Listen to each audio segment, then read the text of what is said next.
Let me start by offering my congratulations to President Obama and the First Lady and to Vice President Biden and Dr. Biden. Like many Americans, I was hoping that this presidential election would turn out a little differently. Mitt Romney and Paul Ryan are good men, they're good leaders. I want to wish Mitt, Ann, Paul, and Jana and their families well. The American people have spoken. They've re-elected President Obama, and they've again re-elected a Republican majority in the House of Representatives. If there's a mandate in yesterday's results, it's a mandate for us to find a way to work together on the solutions to the challenges that we all face as a nation.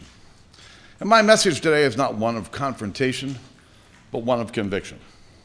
In the weeks and months ahead, we face a series of tremendous challenges and great opportunity. Just weeks away from now looms the so-called fiscal cliff, a combination of automatic spending cuts and tax increases mandated by law. Within months of the fiscal cliff, Congress will be asked to raise the nation's debt ceiling. Around the same time, legislation will be needed to keep the government running as the continuing resolution under which we're currently operating expires. Amid all of these short-term hurdles, we face the greatest challenge of all, a massive debt that is smothering growth and exceeding the entire size of our economy. There will be many who will say that with the election over, we should confront the first of these challenges by simply letting the top two tax rates expire and pushing the sequester off to some other date.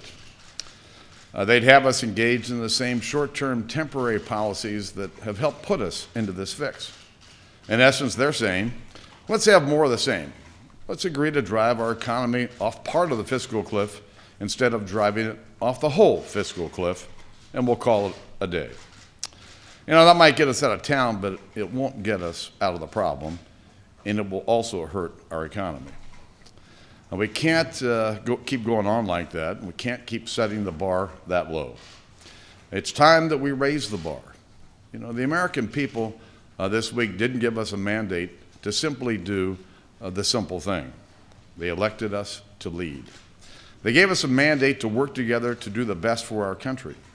And we know what the best thing to do would be. That would be an agreement that sends the signal to our economy and to the world that after years of punting on the major fiscal challenges that we face, 2013 is going to be different. It would be an agreement that begins to pave the way for long-term growth that is essential if we want to lift the cloud of debt that's hanging over our country. And we won't solve the problem of our fiscal imbalance overnight, and certainly won't do it in a lame duck session of Congress.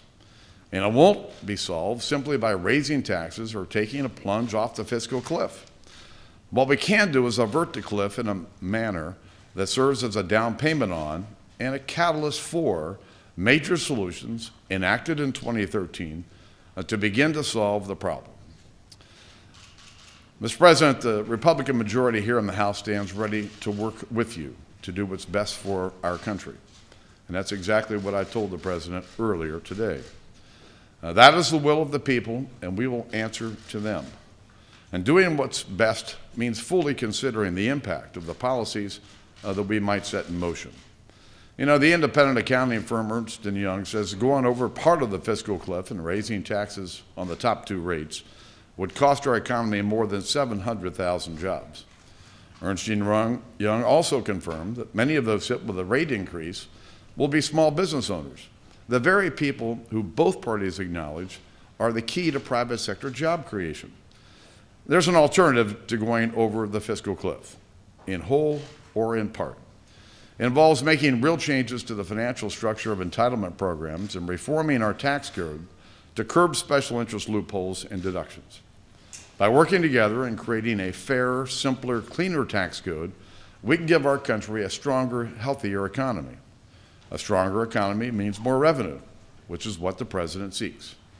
Because the American people expect us to find common ground, we're willing to accept some additional revenues via tax reform. There's a model for tax reform that supports economic growth. It happened in 1986 with a Democrat House run by Tip O'Neill and a Republican president named Ronald Reagan. In 1986, there too were skeptics who doubted the economic benefits of tax reform. Well, those skeptics were wrong. As Stanford economist and former Treasury Secretary George Shultz put it, the 1986 reform is the sort of unsung hero of the very good economic times we've had for a long time. The time has come again to revamp the tax code. And if we do, he argues, we'll get a gusher, and there will be a response, and revenue will come in. But the American people also expect us to solve the problem. And for that reason, in order to garner Republican support for new revenues, the president must be willing to reduce spending and shore up entitlement programs that are the primary drivers of our debt. If we aren't seeking to impose our will on the president, we're asking him to make good on his balanced approach. The president has called for a balanced approach to the deficit, a combination of spending cuts and increased revenues.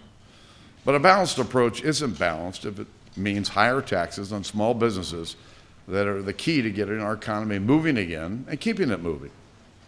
A balanced approach isn't balanced if it means that we increase the amount of money coming into the coffers of government, but we don't cut spending and address entitlements at the same time. A balanced approach isn't balanced if it's done in the old Washington way of raising taxes now and ultimately failing to cut spending in the future. A balanced approach isn't balanced if it means slashing national defense instead of making the common sense spending cuts that are truly needed. Real economic growth eluded us in the first term of this president. And without it, we can't solve our debt problem. And for the purposes of forging a bipartisan agreement that begins to solve the problem, we're willing to accept new revenue under the right conditions. What matters is where the increased revenue comes from and what type of reform comes with it.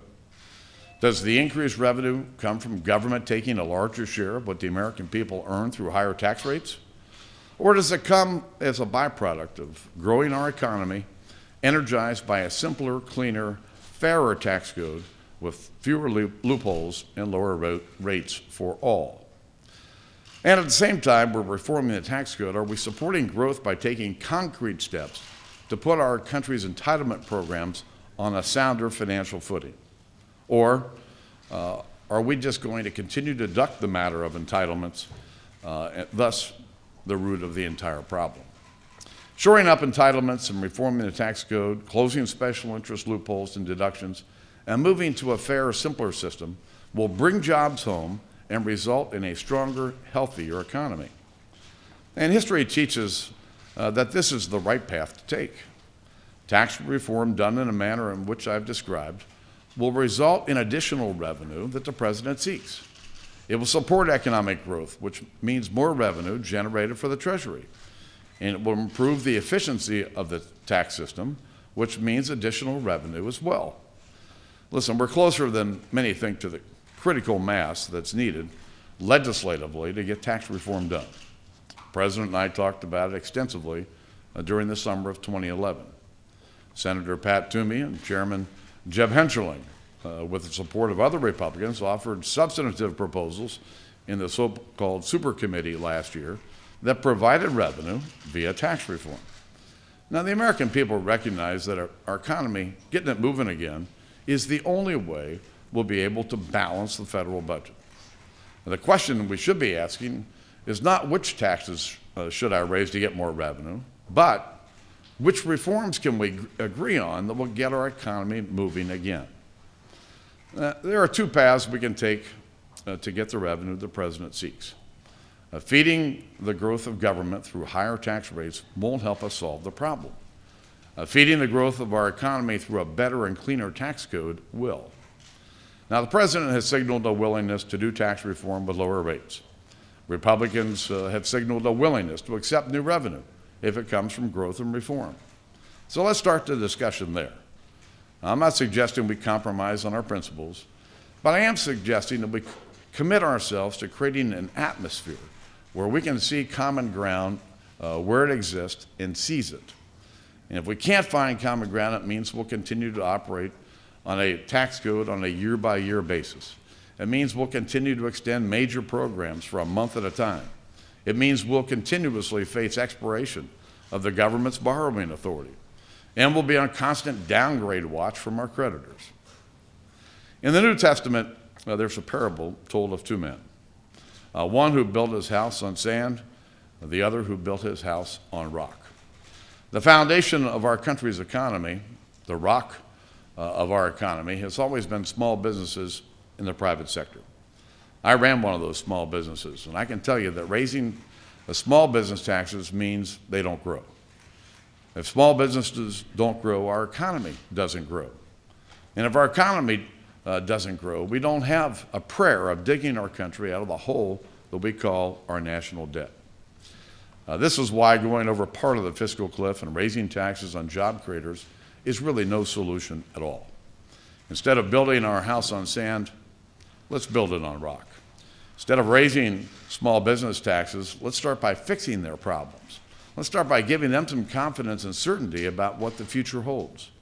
And for this to work, we need to plan for a serious process, focused on substance, not on theatrics. It will require weeks of work rather than a weekend of photo ops.